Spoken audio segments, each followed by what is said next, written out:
Okay, first I am going to talk about some things that characterize the UK. It's important to note that it's a country on the European continent and it's made up for nationals Scotland, England, Wales, and Northern Ireland. However, the United Kingdom, also known as Great Britain, also includes a number of overseas territories, most of them being island.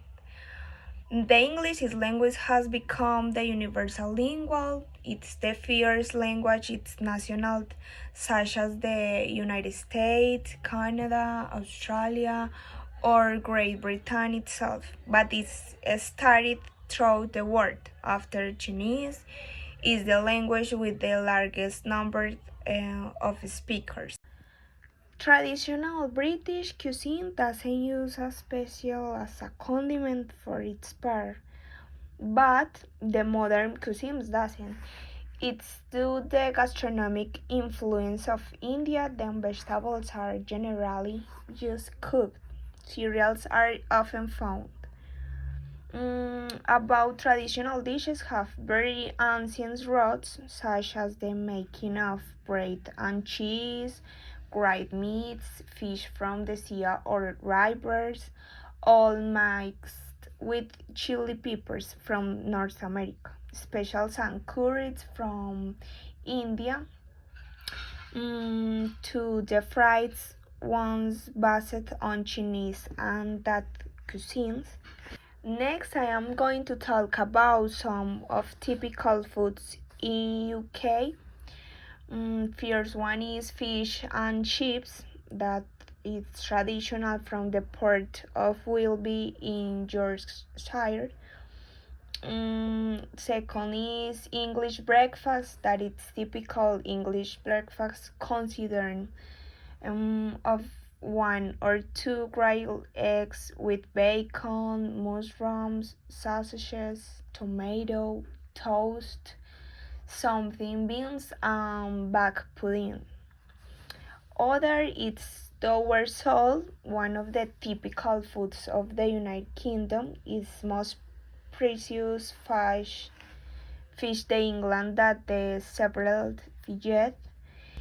The other typical food is strawberries with cream, both strawberries and raspberries. Each in its season are preferred for outdoors gardens. The cuisines of Great Britain has been one of the first to adopt and incorporate fast food from United States into its daily cuisines, and it is noticeable when walking through the street of any great British city. The thing about rationing is that when deciding what people eat at that time, each person will go to local and neighborhood stores and they will be provide with a ration book that had a set of coupons. The ministry guaranteed the logistic and the amount allocated to each merchant in proportion to registered customers. So when buying merchandise, the buyer had to hand over the coupons as well as the money for the purchase.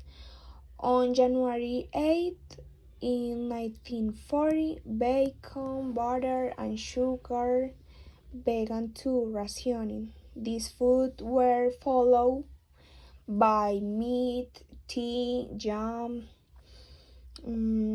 cookies, breakfast, cereals, cheese, egg, milk, and canned fruit.